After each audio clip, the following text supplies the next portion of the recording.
Hi Isabella, it's Grandma, and I'm going to read you a few of the books that we're sending you so you can see the books. This is Itsy Bitsy Spider. I always said Eensy Teensy, but they say Itsy Bitsy. Here's a little spider. So let's go ahead and read it. The Itsy Bitsy Spider climbed up the water spout.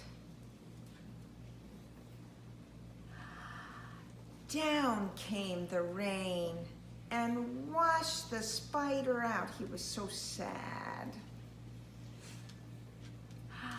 But he was still washed out here. See? He's in the water, woo, swimming.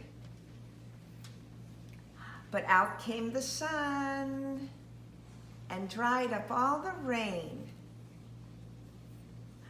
Look, the sun's out and the butterflies are out and it's beautiful again.